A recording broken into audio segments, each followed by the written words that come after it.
In a stunning military and political escalation, President Donald Trump announced that U.S. forces have captured Venezuelan President Nicolás Maduro and will oversee a transition of power in the oil-rich nation. The operation marks the culmination of a months-long campaign by the Trump administration to oust the socialist leader it has long branded a narco-terrorist.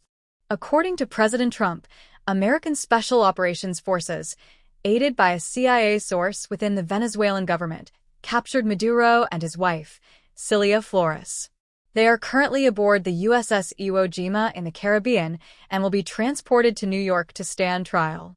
Attorney General Pam Bondi stated that Maduro and Flores have been indicted on drug and weapons charges. The charges appear similar to a 2020 indictment that accused Maduro of overseeing a violent drug organization, allegations he has consistently denied. Venezuelan officials have declared a state of emergency, reporting that the U.S. strikes occurred in Caracas and several states, causing civilian casualties. The Venezuelan Communications Ministry rejected the imperialist attack and called for national mobilization. In a news conference, President Trump declared that the United States would run the country until such time that we can do a safe, proper, and judicious transition. He offered few specifics, indicating that a group involving his advisors, including Secretary of State Marco Rubio and Defense Secretary Pete Hegseth, would manage the process. The plan immediately faced contradictions. Trump stated that Vice President Delcy Rodriguez, who he said had been sworn in as president, was cooperating and essentially willing to do what we think is necessary.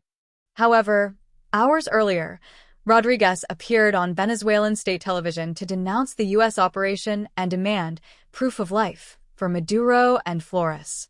When pressed on how long the U.S. would be involved, Trump said, "I'd like to do it quickly, but it takes a period of time." He dismissed concerns about cost, stating, "It won't cost us anything," and brushed aside historical parallels to troubled U.S. interventions in Latin America by claiming, "We have a perfect record of winning." A central theme of Trump's announcement was Venezuela's vast oil reserves, which constitute roughly 17% of the global supply. The president made clear that securing this resource was a primary objective. "There will be a presence in Venezuela as it pertains to oil," Trump said, indicating a likely prolonged U.S. military role focused on the energy sector.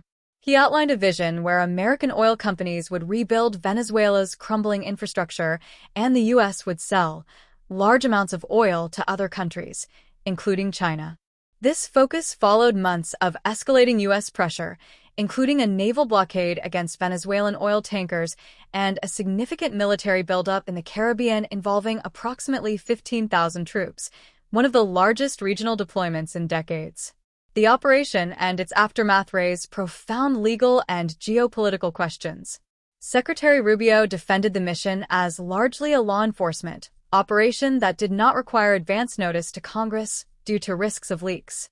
President Trump, contradicting his administration's previous stance, stated, "We're not afraid of boots on the ground if we have to."